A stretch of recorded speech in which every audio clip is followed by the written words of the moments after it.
شوفوا لي هالمنظر اللي بشهي. اطيب شوكولاتة بارز فينا نسويه بالبيت. بشهي، لازم تجربوها وتدعوا لي.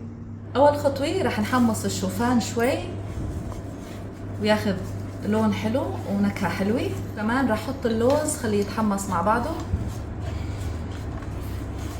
بعدين رح ضيف بذور عباد الشمس، بذور اليقطين، نحركهم شوي مع بعض وياخذوا كمان طعمة التحميص الطيبة، تقريبا شي دقيقتين.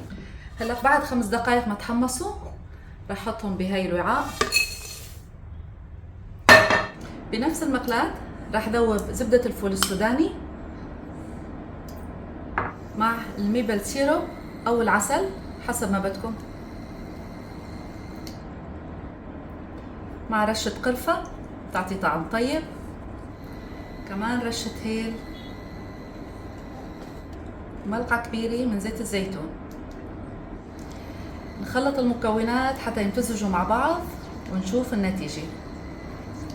بس نحصل على هاي النتيجة منطفي النار، منضيف شوية من الفانيلا،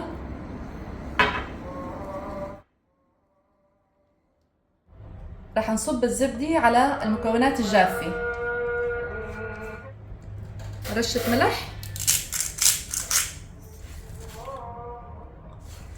رح نحرك المكونات مع بعض خليها تتجانس.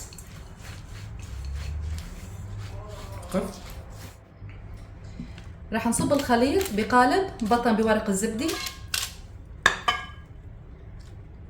رح نرص الخليط بشكل كويس ونساوي السطح مضبوط. رح ندخل القالب على البراد تقريبا 20 دقيقة. بعد 20 دقيقة مثل ما شايفين جمد القالب، ذوبت شوكولاتة دارك. راح غطي الوجه.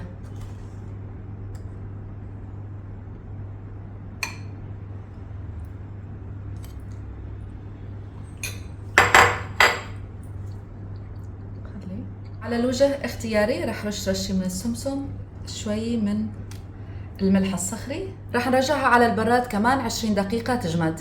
هي القالب بعد ما طلعناه من البراد تقريبا بعد نص ساعة برجيكن عليه.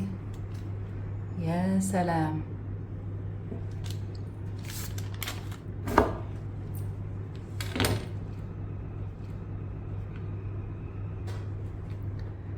شوفوا لي هالطبقات اللي بتشهي.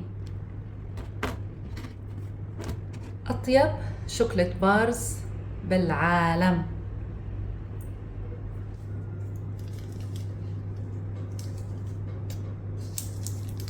وهاي صارت جاهزة، شي بشهي. شو رأيكم؟